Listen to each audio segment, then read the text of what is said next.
and welcome to Pods Like Us. My name is Martin Quibell, known to my friends as Marv, and with me this time is Sam Wiles of the show Paul or Nothing. How are you doing, Sam? Hey there, Marv. Thanks for having me on your show. I mean, anyone who gives me any occasion to talk about myself for any length of time is always going to be very appreciated. So, I'm looking forward to it. Great. So, how were you introduced to the world of podcasting in the first place? I've been thinking about this morning, and I couldn't actually put a pin on a year or incident or person who did it on my behalf. I guess they're just that normalised and ubiquitous in my life, really. I remember the first shows I listened to, which would have been like the Ricky Gervais show or the Joe Rogan Experience or Mark Maron's podcast. You know, I've been listening to those shows for at least a decade now, for better or worse.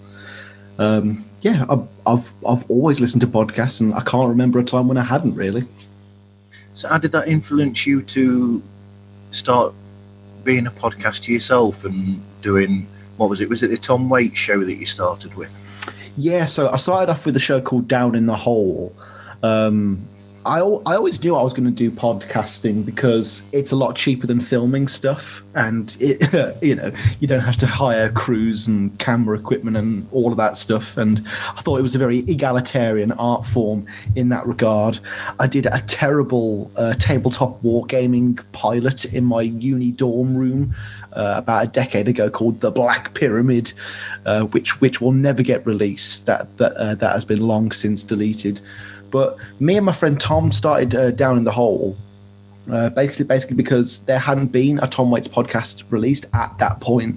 And if the podcast you want to listen to isn't out there, my suggestion is you always go out there and make it. And we managed to do loads of firsts, and we kind of defined that little niche in the podcasting world, and we were really proud of that. And then we had a little breakup, and we kind of put that show on hiatus, and then that's how Paul or Nothing was born.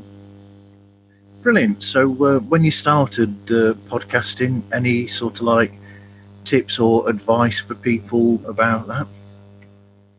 It definitely depends on your style. Is it going to be quite dry and informative, or is it going to be conversational? I always try and do something slightly in between. Definitely have a unique idea. It doesn't have to be a completely original one. Most ideas have been done. You've just got to do one that's slightly different or better than the next person. Or, if you've got a strong enough personality, then you can pretty much do any podcast on anything and people will listen. It's all about the grind, really. It's all about the consistency of your content, how often you release it, and how much fun you have doing it. If you're going to have a grind with this kind of thing, and you're not going to enjoy being up every night writing notes for it and talking about it to everyone you know and boring them incessantly, then maybe don't do it. You've definitely got to be obsessed with it. And picking Paul McCartney and, to a lesser extent, Beatles, that was an easy jump for me. That's good. But you've got a very different show altogether to all the other Beatles and Paul McCartney related shows. Can you explain that for the listeners?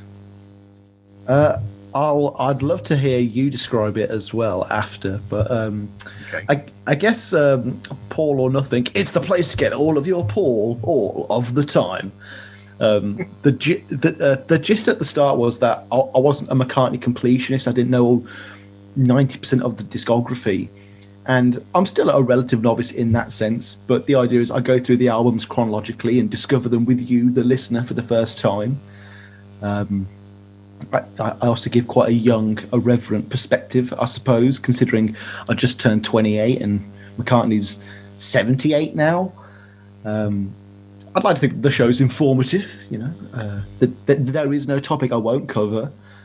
So, as well as album reviews, I'll have done films, interviews. I've done an episode on McCartney and Kanye West. I've done stuff on Paul is Dead, Bond, The Simpsons, children's books. I'd like to think it's quite funny. Some people don't. Quite a few of my iTunes reviews don't seem to agree with that, but I've pretty much kept the show the exact way I've wanted to keep it since day one, really. Yeah, I think there's room for people to, view things differently, and the problem is that a lot of people are narrow-minded and just think this is how you should view an artist, and it's almost like telling you, well, you've got to like this album, but you've got to steer clear of McCartney too. And I think, you're joking. I love McCartney too. Oh yeah, like there are so many times when I'm presented with the McCartney narrative as is, and it never seems to line up that way. Like, Tug of War's the great, return to form album, and I'm like, I didn't think he was doing anything that bad before or after, actually. Yeah. So it's and McCartney too, like you say, not a lot of people tend to throw that one a lot of praise, but that's probably the contender for my favourite Paul McCartney album easily. There's so much zany creativity on that album, especially. But yeah, the idea of challenging the narrative, I don't go as far as say like the ladies on Another Kind of Mind. They are definitely more philosophical in that sense, but I do try and go into all of this with an open mind. I don't have the broadest musical taste, but like when I do get my teeth into something, I do go very deep, and coming across all the McCartney cold cuts and unreleased tracks and all of that stuff. That's some of the most fun stuff I've ever done in podcasting, really. So when you do each episode, do you have like a formula sort of structure that you follow, and what sort of research and resources do you use? So if you're going to do any sort of topic on a real person or a real thing, I always recommend books. Buy as many books as you can.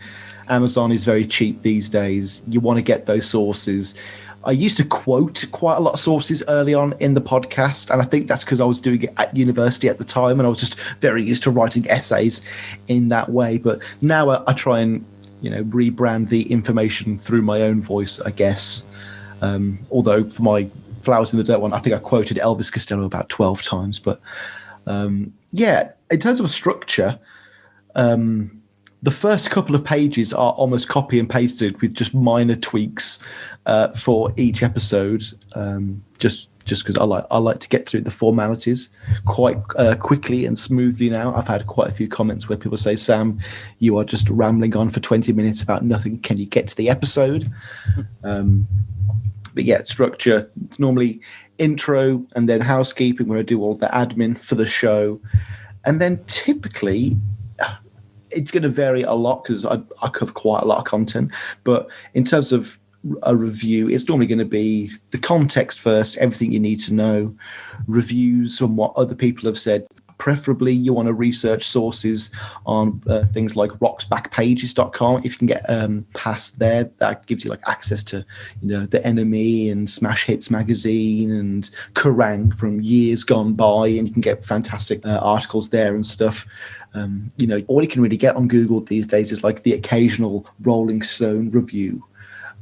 So you really do have to go out there and find stuff that's not just on Wikipedia and the Steve Hoffman forums, and then typically towards the end, I'll do song reviews and stuff like that, and I'll go through the music, and then I'll do some cobbled together little summary at the end, and then cut to Denny Lane playing No Words.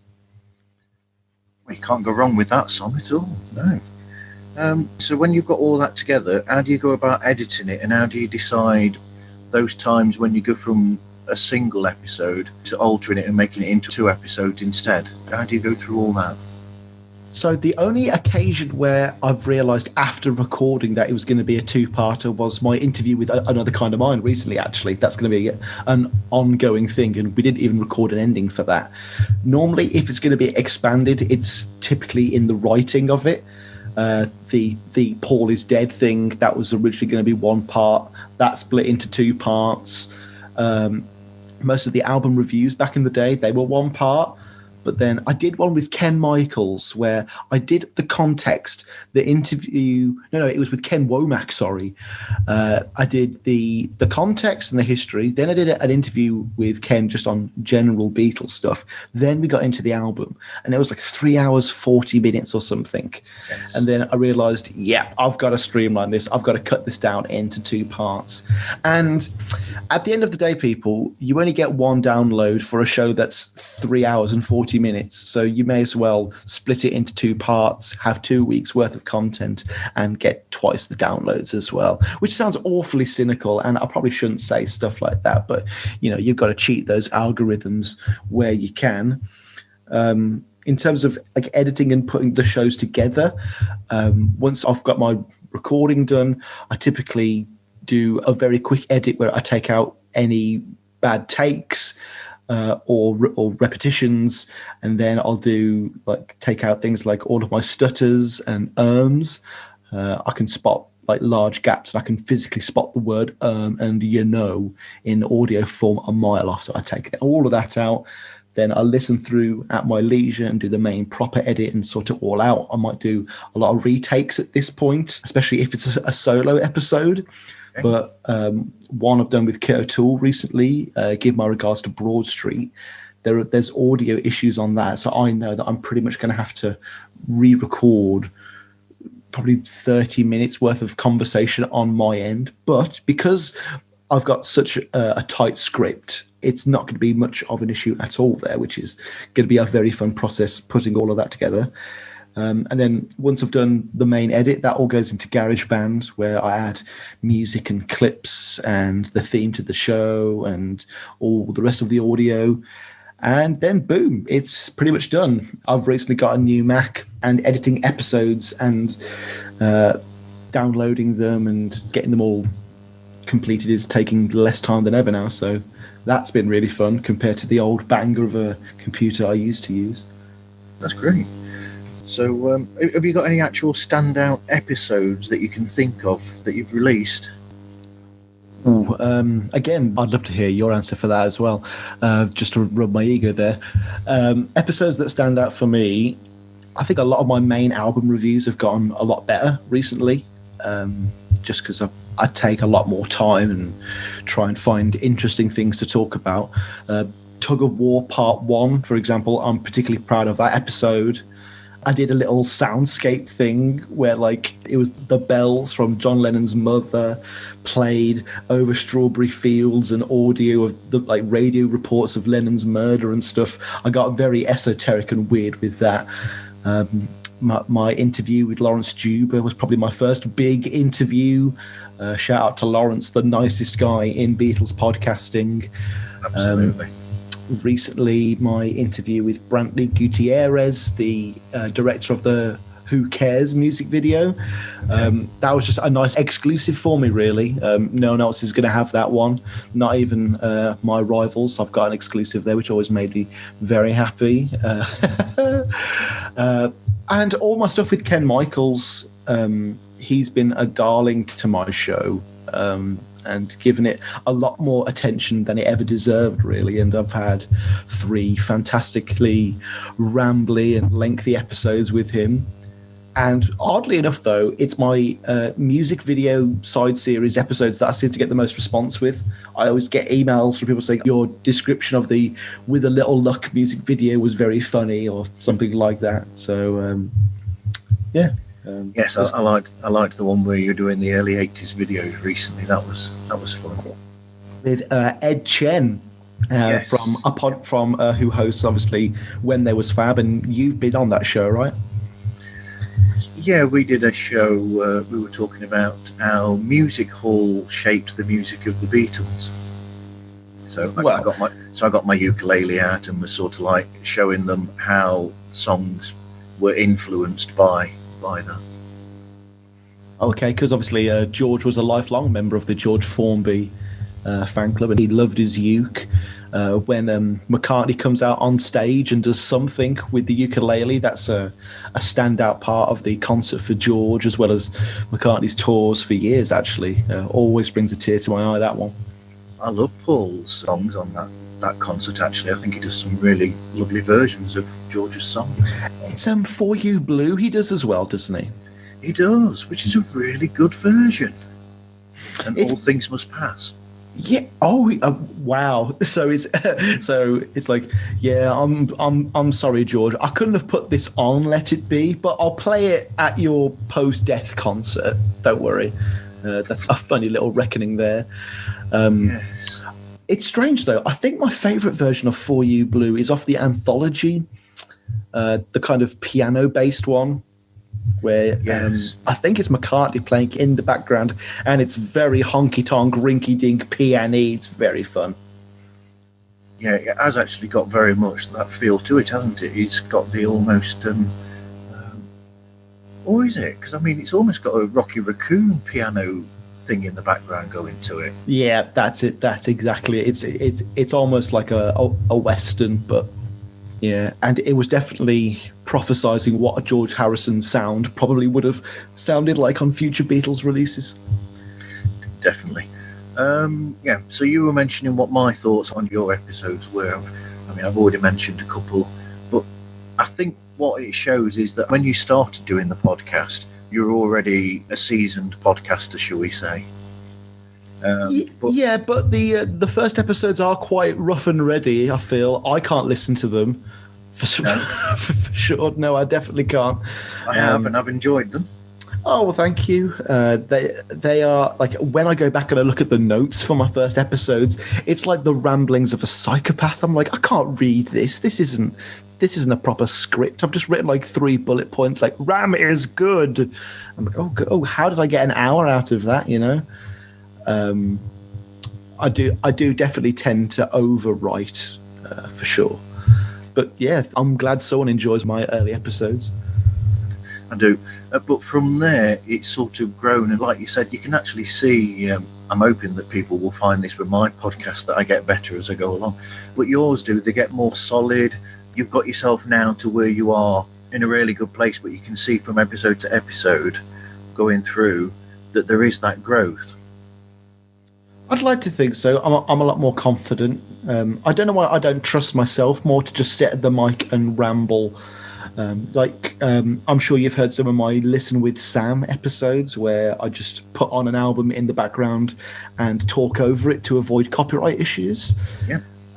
And I always wake up like the week before those episodes thinking, you know what, I'm just going to whack on Red Rose Speedway and I'm just going to riff, brah. I'm just going to riff, dude.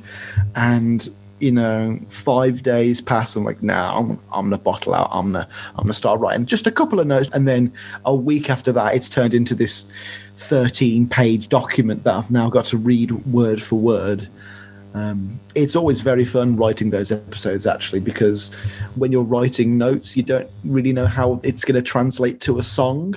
And in terms of timing, I've kind of worked it out that if you do an A4 page of font size 11, it's typically going to be 3 to 4 minutes, depending on how fast you read.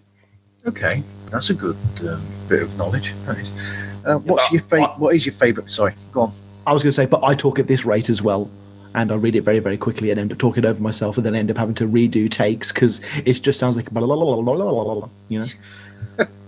What is your favourite album then by Paul? Go on. Oh, it is Ram. It's always been Ram, and it always will be. And then number 2 is McCartney 2. I can't not mention McCartney 2. No. Third place, 4th, and 5th is always the most interesting rotation for me, though. Typically it's going to be whatever album I'm listening to currently for the show. So I reckon Off the Ground could be my 5th favourite at the moment, kind of controversially. Wow, that is controversial. Yeah, but then Flaming Pie will be my favourite a couple of months after. It's fine. With Paul though, I've always found that I kind of like a lot of his lamer albums, as it were. A lot of the albums that people kind of rag on and don't think are any good and are a bit doe-eyed and silly. Wildlife is probably my favourite Wings album. Okay. I think Pipes of Peace is better than Tug of War. I love silly things like Back on My Feet and songs like that. I love Walking Through the Park with Eloise and, what is it, the country hand or the county hands, that kind of nonsense. And that's what makes Paul Paul for me. And when you hear John saying things like granny music and silly love songs, you do wonder if it is all just jealousy, because for me, it's some of Paul's most classically musical stuff, it feels timeless whenever he does it. I'm not always sure if John really meant what he was saying about that, because John had a history with that sort of music as well. Yeah, as people would say, yeah, he has a big mouth, and he just said a lot of stuff that came to his head, and he's about as a reliable narrator as Norman Bates or the Joker, isn't he? That's true. It seems to me that what you're mentioning though about albums, I think you're more into the albums where there's more of an experimental edge to them. Like with Pipes of Peace, it's the more, not quite, but more avant-garde response, or it's like two albums, because they were both made together, Tug of War and Pipes of Peace.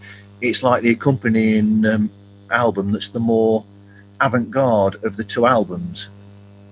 It's definitely the cooler older brother in that sense. Like songs like Hey Hey or Tug of Peace, I find them to be so interesting and like, oh, what? Paul was doing McCartney 2 stuff in the mid-80s. How fantastic. And a song like Through Our Love is up there with Maybe I'm Amazed as far as I'm concerned. It is an album of real hitters. I'm also, in terms of, just going back to what you say with albums though, I am the fan of an underdog. If the fan base is saying something's bad, there's a small part of me that's a bit of a contrarian hipster that just likes to get under people's craw, and I do try extra hard to like those songs. And with Paul, the longer you listen to stuff and the more effort you put in and the more you allow him to become an earworm, the easier it is for him to, get more classics to your roster. Well, the Wings Wildlife one, what you've got there is you've got an album that's it's experimental in itself, that he's just basically said, right, I want to go in, come up with songs really quickly, get them recorded, see what we've got, put it out. It's another form of risk-taking from Paul that's not the experimentalism that he did with the Fireman or with McCartney 2, but it's still him experimenting with something else. It's like he doesn't want to keep doing the same thing constantly. He's always want to at least try something different, and then he might go back to doing something that's popular, but he's always got that edge to him where he wants to see what's there. Oh, he'll always do something different, even to his detriment, because you just go to the next album, Red Rose Speedway, and all of the songs selected for that are just the most clean, crisp, bubblegum pop tunes you could ever hope to accumulate out of all of the songs he had. And then, talking about experimental songs, all of the experimental songs on that album were pretty much cut, arguably, except for maybe something like Lou, First Indian on the Moon or something like that. But, things like Jazz Street and Night Out and Henry's Blues and all the more interesting tracks, Mama's Little Girl, no, never seen again, sadly. Even Linda's song as well, that would have been nice on an album. Seaside Woman is an underrated classic as far as Paul or Nothing is concerned. I think that as well. I really like that song. I think she wrote some good songs, actually, Linda.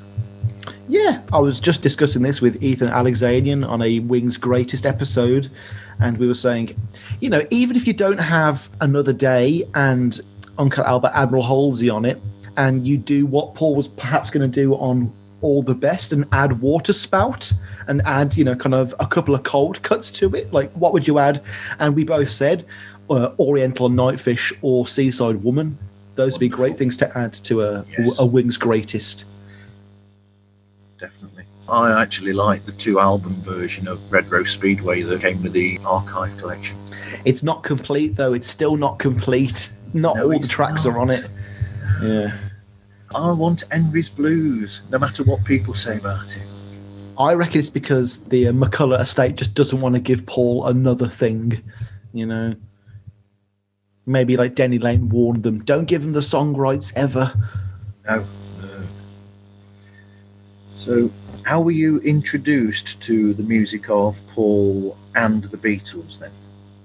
I don't know what came first, the chicken or the egg in that regard, because my dad had always owned Band on the Run, and I remember the image of the vinyl very distinctly, even from childhood, and him playing it. My mom came from a background of having Beatles 45s played all day when she was a baby growing up.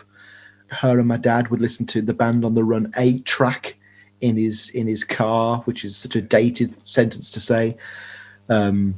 But it was my friend Tom, who I did Down in the Hole with. I lent him my iPod Nano just to highlight the leap in years and technology. Those were the days. And he popped Revolver onto my iPod Nano.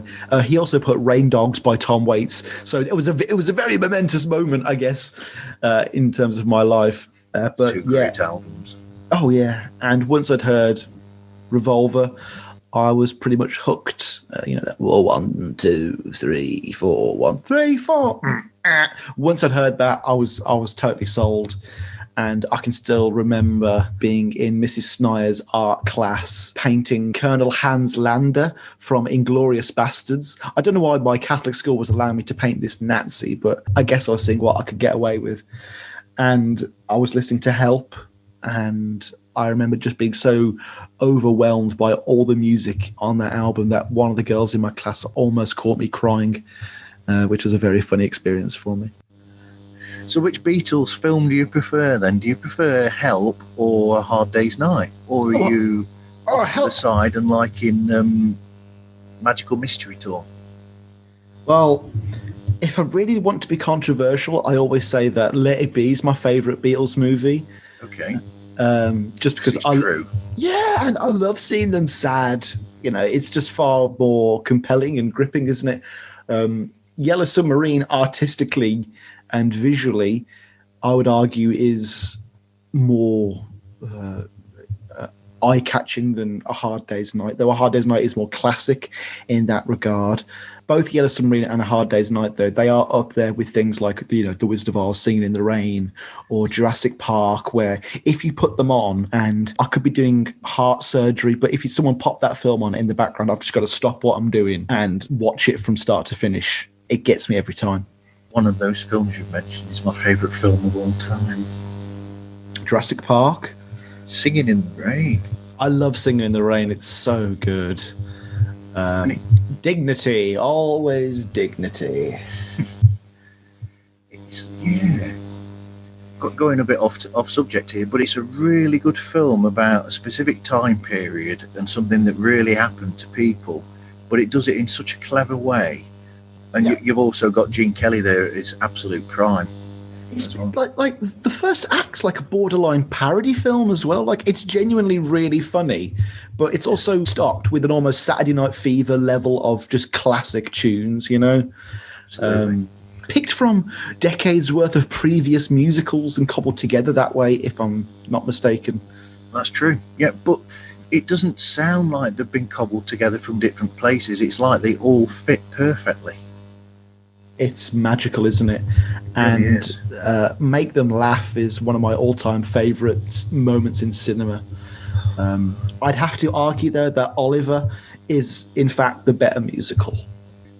Yeah, possibly, yeah. One of my all-time dreams is to play Fagin one day. Okay, I think you've got a few years yet till you can do that, maybe, unless they put lots of makeup on you. I'll be back soon. Okay. So, back to the subject at hand, the podcast. How do you go about arranging guests, and are there any guests that are absolute dreams that you would love to talk with?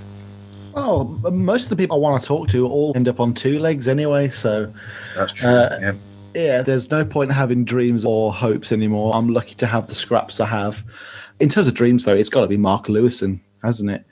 To get Mark Lewison on the show, the ultimate quote-unquote authority on the Beatles. I'd love to speak with Robert Rodriguez and Richard Buskin as well.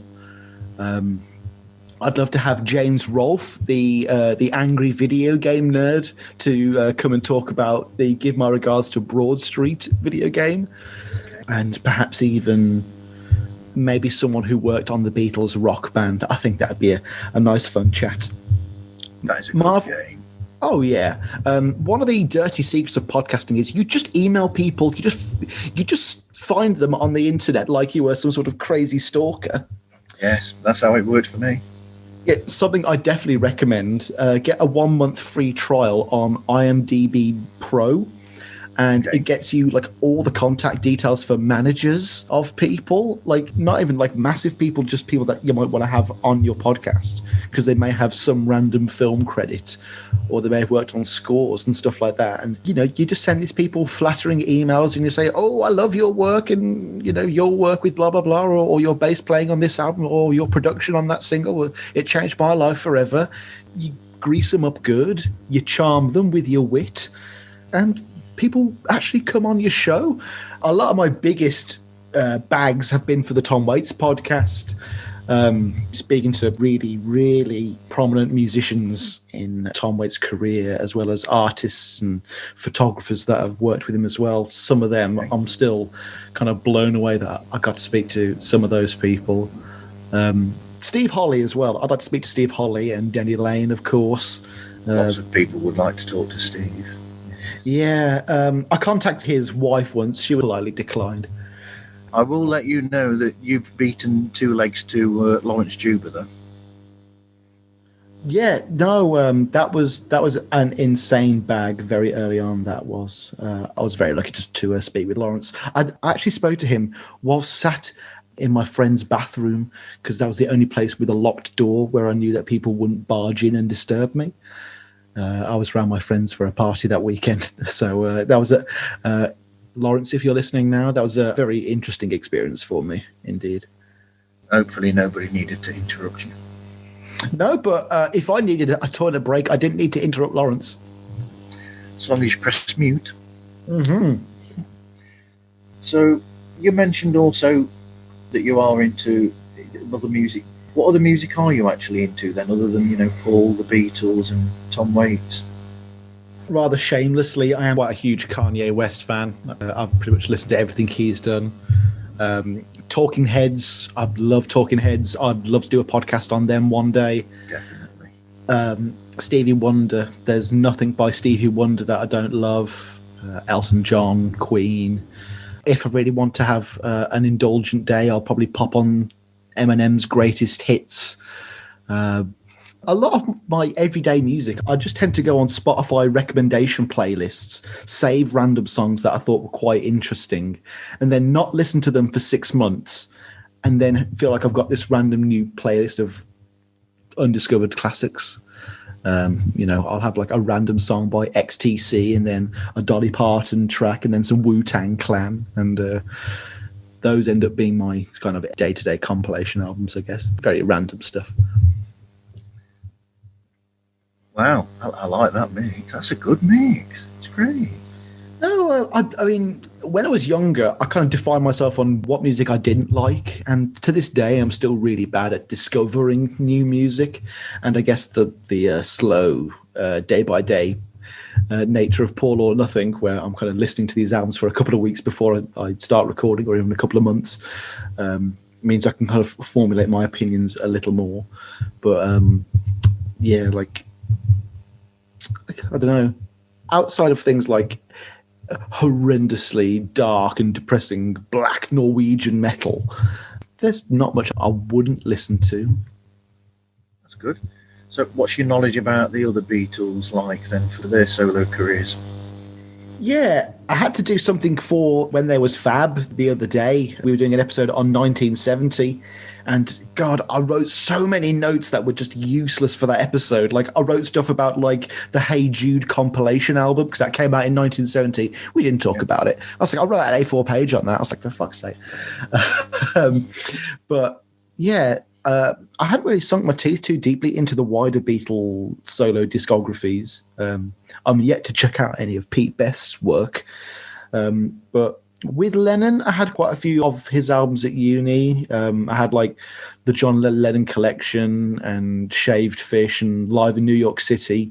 So I was, and the Imagine soundtrack as well. I had that as well. So I was quite familiar with his greatest hits. As with Ringo, that was kind of the same, just a couple of greatest hits here and there. But a couple of months ago, every single podcast on the planet did an episode on 1973's self-titled Ringo album. So I was kind of compelled to go and check that out after that. I'm a huge fan of Scorsese's documentary Living in the Material World, and I think that film was so good, it stunted my curiosity into checking out the rest of George's work. But yeah, All Things Must Pass, that is an album that 100% lives up to the hype, and it is, for the first 2 discs at least, it's just packed wall to wall with all-time classic Beatle George songs. It's so good. It's interesting because I don't know whether you caught, was it Talk More Talk? They were talking about, oh no, it was your show, wasn't it? Where they were talking about that last year, I think. The one with when there was Fab, was it? When they were saying that, in a way, those songs that the Beatles didn't do of George's wouldn't have been quite the same if the Beatles had done them, and in some ways the better for the fact that they were left off and became songs on All Things Must Pass. I don't know. I kind of would have liked to hear what The Art of Dying would have sounded like in 1966. You know, chuck that on Sgt. Pepper or something and get rid of Good Morning, Good Morning. You know, I think they could have made it work. I've got to say, yeah, in a way, because have you heard the rehearsal footage of them doing the actual song All Things Must Pass, the Beatles? Outside of the Scorsese documentary, no. I've heard like a few jingy jangly cuts where it's like sunrise doesn't last. You know, it's all very stripped down and stuff. But the Beatles version of that, I imagine, would have too much Paul backing vocal on it, and you know, Spectre is the kind of thing that makes that album work for better or worse. That is really funny, you know, that you said that, because I can see it coming on the Let It Be Expanded.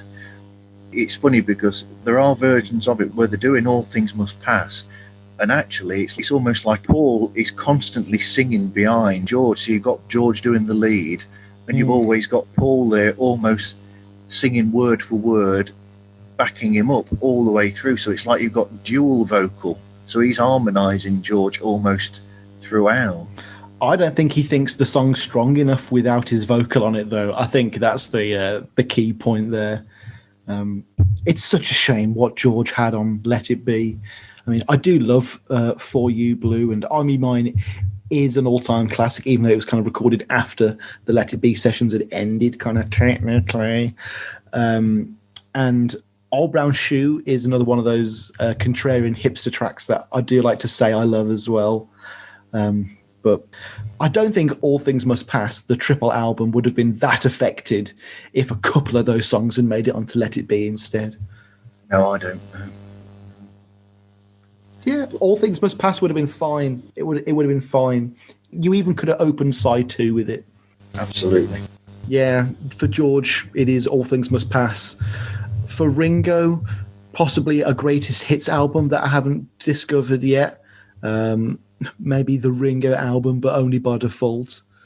With John, though, it's always been Imagine, and I've come to terms with why Imagine's my favourite Lennon album, and it's because it's the most poppy and the most McCartney. You know, just check out songs like Crippled Inside. It's just Lennon doing Paul and kind of bowing down to that, and that's why I love it. Well, me, when I listen to Imagine, I think you've got so he's gone through the Plastic Ono Band album, and almost got that out of his system. Like the screaming, yeah.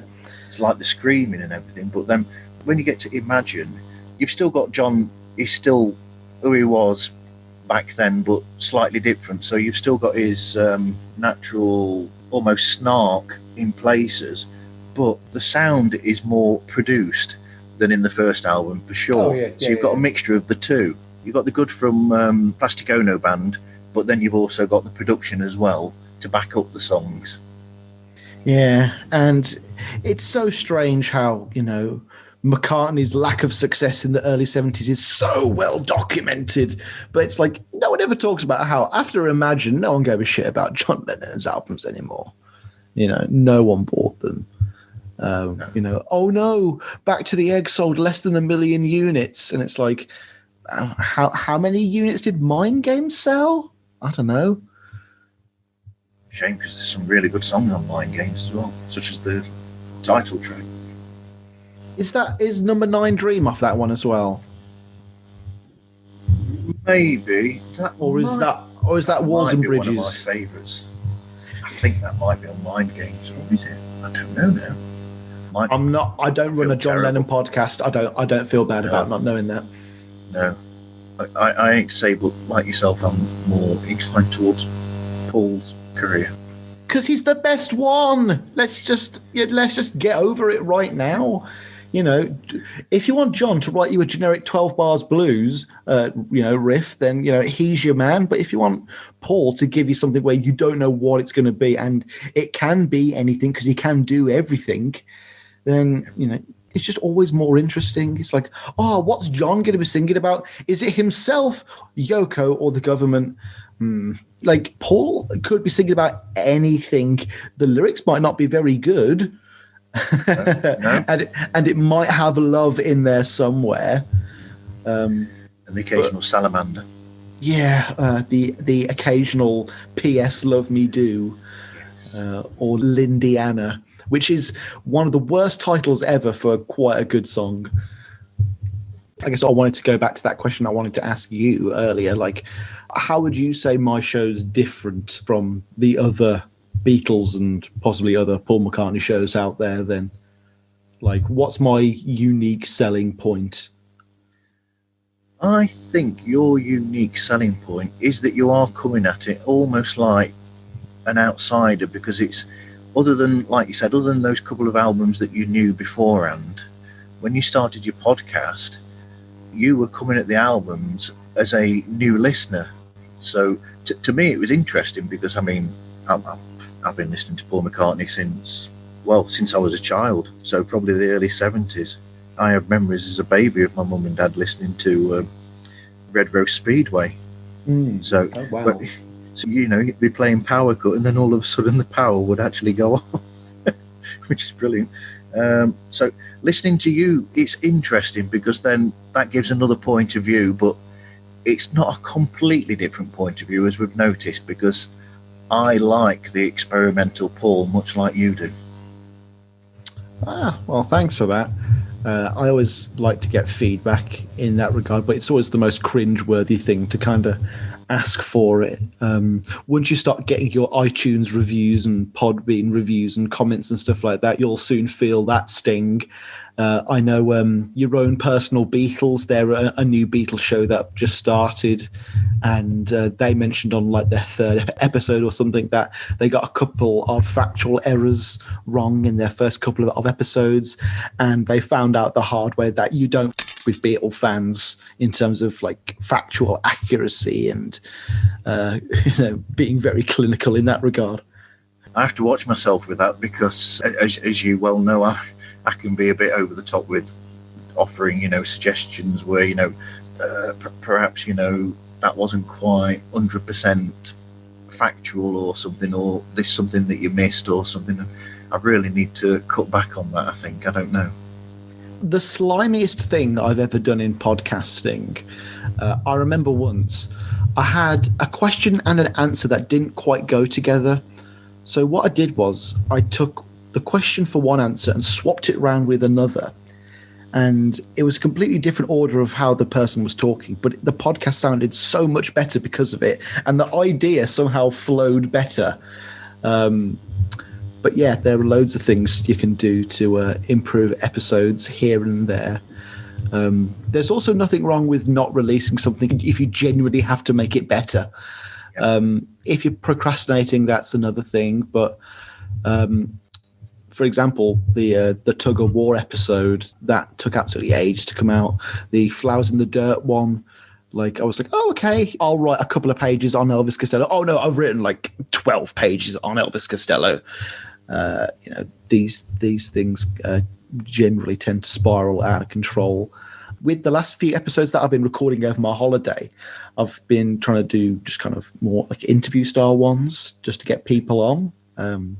Because whenever I do a solo podcast, having that script there is very good because I'm not auto-generating a lot of the time there. I'm kind of just formalizing thoughts that I've already had. But when you're with someone live and you have the banter back and forth and you're riffing, you can always end up producing much more fun stuff in that regard. You've had some very interesting guests, I'll say that for sure. Yeah, I'm proud that I'm the only podcast that's had Jeffrey Giuliano on.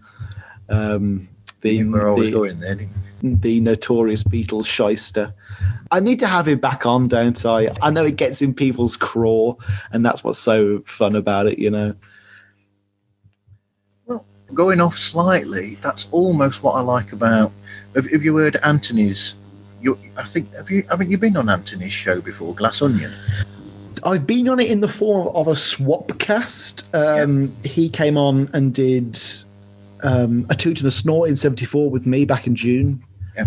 And then just yesterday, actually, part 1, 2 of his podcast was released on his end now. So, yeah, we are very well acquainted with each other, yeah. But there you've got with Anthony, he's not afraid to broach the subjects that people might be a bit weary of going to because of the way that Anthony does his show, which is more, well, he likes the psychology of everything, doesn't he, Anthony? So there again, you've got somebody who's willing to go that extra bit to find something that is interesting, but, you know, people might be a bit weary of. Yeah, it's always nice to find some new random bit of Paul McCartney's discography that really excites you. I'm currently writing up some notes right now on Return to Pepperland and the Phil Ramone sessions. That's some of the most exciting Paul McCartney music I've heard in a long time. I want that to come out as an extra on Press to Play archive, really sure I do. Along with a remix of Press to Play, a pre-Hugh Padgham remix album, along with... there's so much you could do with a Press to Play one. It's pretty ridiculous, actually. Do you know that Jerry Marotta, the drummer, has said that he would love people to hear the original guides that he, Eric, and Paul did at Paul's house? That would just be fantastic. Yeah. But yeah, finding weird stuff to do. There's another one that I'm really looking forward to, which is Twin Freaks, like McCartney's Madcap remix album that I always put on whenever I'm going on the train or something like that. It just makes the hours fly by, that album.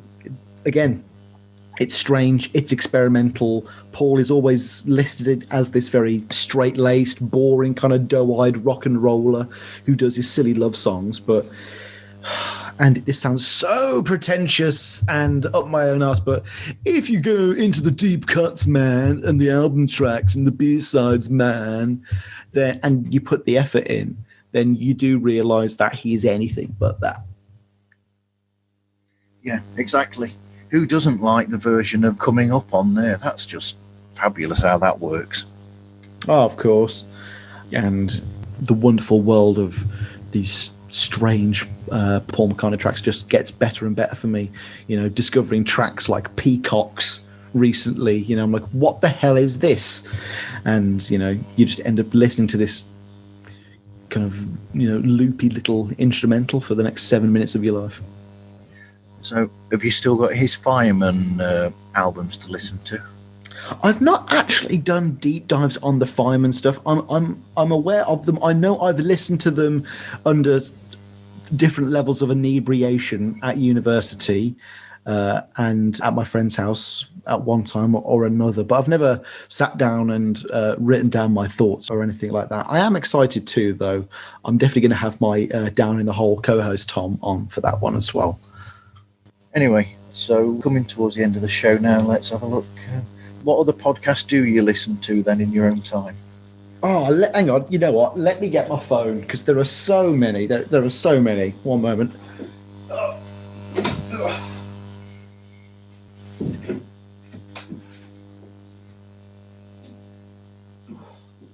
Also grabbing my charger because I've got like 2%.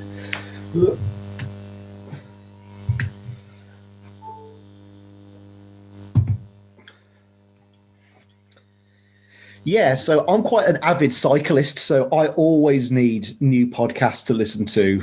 And, you can never have too many Beatles shows, Two Legs, Something About the Beatles, Things We Said Today, Alphabetical, Another Kind of Mind, BC The Beatles, Blotto Beatles, Fab Forecast, Fans on the Run, Glass Onion, Ken Dashow's Beatles Revolution, I Am the Egg Pod, Nothing Is Real.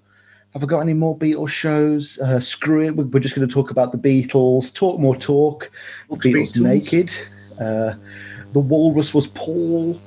There's a Travelling Wilburys podcast I really like, When There Was Fab. We Don't Believe in Beatles.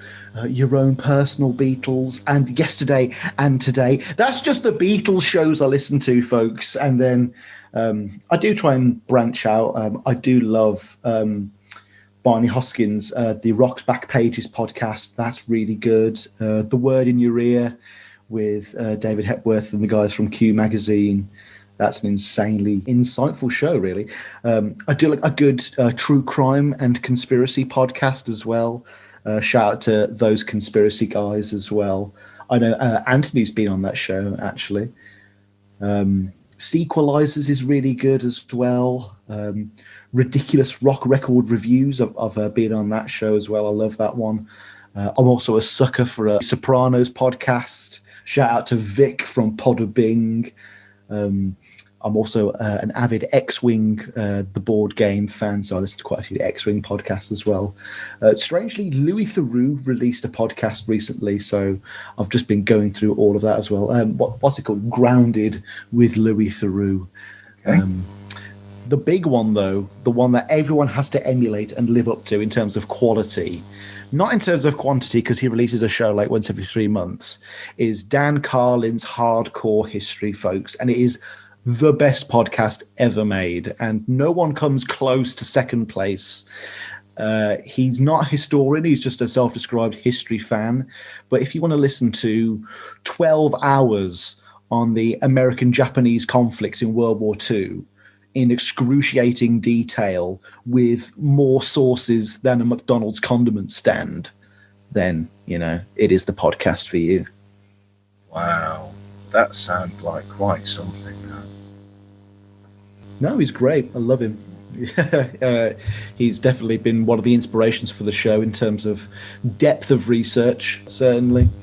When I was on When There Was Fab, and they were all talking about 1970, they were just talking about stuff off the cuff and stuff, and I felt horribly underprepared. And thankfully, Ed's a fantastic editor, so those episodes have come out all right. Yes, I said to you, their secret weapon is Ed. He's a really good editor. Ed, the editor, yeah. Yes, Ed, the editor. Yeah. So, have you listened to Joe's new radio show where he interviews people that write books about the Beatles books? Oh, I was speaking to him on Instagram a few weeks ago, and then he went on Two Legs. But yeah, I'm looking forward to going through that show. I've got a couple of them downloaded for my bike ride later today, actually. I keep sending him pictures of books that I've got and going and saying to him, "Have you got this one then, Joe? Have you got this one? What about this one?" No, I just bought for a Beatles project that I'm working on at the moment. What's it called? A Hard Day's Right. I'm definitely more of a Revolution in the Head kind of guy. I like that book a lot. There's also another one. I'm just going to... Man Looks Up Something on Computer. It's just a book called Beatles Songs. Heard of that. Yeah. And it was really... Here we go. Beatles Songs by William J. Dowding, published originally in October 1989. It is very similar to Revolution in the Head, but I remember when my friend lent me that book, I would not leave the toilet. I would just sit on the toilet and read this Beatle book for hours on end, and I'd end up getting sore legs. I was like that with Revolution in the Head. When I bought that, I couldn't take myself away from it. It's such a good read. Yeah, and you would be there for 10 minutes with how long he spends writing about Revolution 9. Absolutely. So, have you got any advice for people starting their podcast for the first time? Is that a sort of way of you just asking me for a bit of advice now? Yes, it is. Go on. I guess. Tell me what I'm doing wrong. Well, you better book fucking better guests than me for a start, Marv. I guess, make sure you've got someone fun to bounce off. Make sure you're actually interested in the person you're interviewing. I would never reveal who, but I've certainly had some people on the show that once they arrived on the airwaves and started talking to me, I was internally bored. But, you got to be a showman. You got to put on the old razzmatazz, try and make people laugh and smile. Be cordial, always answer fan mail, answer them back. Don't be lazy in that regard. Make sure you're posting to your Twitter and your Instagram every day. You've got to keep up with that crap as well. Yeah. You've just got to keep at it. And it's like a diet. If you slip up for one day, you've got to hate yourself for the next week, and you've got to get back on the old podcasting horse. And if you're not getting downloads for the first 2 years, I don't care, because I didn't either. And it's something we all have to go through. My friend Tom, he found a second niche when we broke up and we had our little hiatus. He did Battle Rap Resume, which was a huge battle rap podcast here in the UK, and that took off immediately, and I was unbearably jealous of him for the longest of time. And the worst part about it is that he knew I was jealous. Like, I couldn't hide it from him. I couldn't hide it. And then he went on to do Alphabetallica, where he reviews Metallica songs alphabetically, and that's done quite well as well. But we might have a new project together that we may or may not be working on this week. Ooh, I'll zip my mouth up and not even ask you what that is. No, it's going to be a podcast that looks at the history of Tupperware. Hey, there isn't one of them anywhere, is there? It's a niche, and we're going to corner it. That's it. Like Paul says, you got to sing, got to dance. Oh, we don't talk about that song on Paul or Nothing. No, absolutely not. Anyway, thank you for being here. No, thank you for having me on. I'm glad I was able to come on here before Two Legs. I mean, professionals like me don't cancel. And if anything, they ring you a day early asking where you are, because I got the dates that wrong. Yes. No, in all seriousness, thank you for having me on. This is a great little chat. Like I say, I always like to talk about myself, and it's nice that I've got all of this on record for the Oscar-winning documentary they're eventually going to make about me in the future, That's true, yeah. And then the docudrama in 20, 30 years. Who knows? Anyway, thank you for being here, and thank you, everybody, for listening, and hopefully see you next time on Pods Like Us. Thank you very much. Take care, everyone.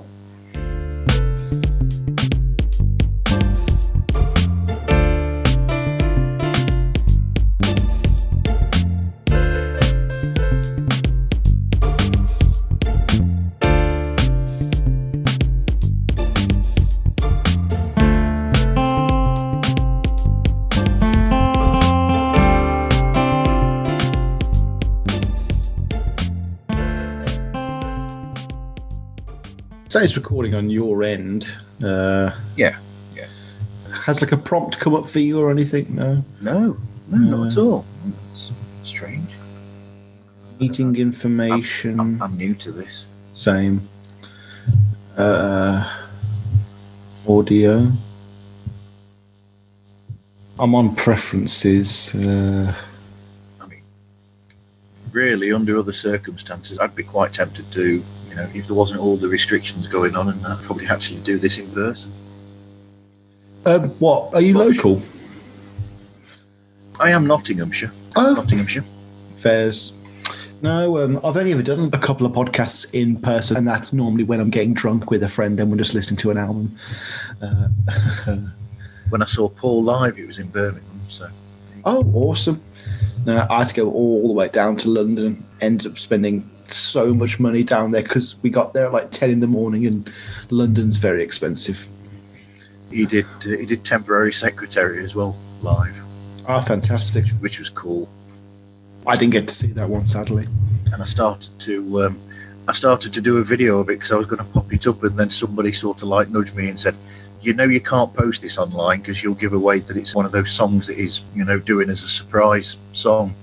Oh wow! So yeah, officials told me, they came down to me and tapped me and said, delete that file. Wow. And you don't want to mess with Paul's lawyers? No, never. No, that's why Louise said to me, she said, you could always do a take of his song Spies Like Us, for your tune. And I said, yeah, I could just see me in court against Paul's lawyers there. Yeah. Although it's always tempting to Pods Like Us. Right, I'm going to have a sip as well. Let's start this off officially. If I don't mess it up like I did last time, I had to go through the intro twice. Yeah, I'm cutting this out. Strawberry fudge cake. Yep, it can only go downhill from here. Of course. I never want to go on a podcast that would have me as a guest.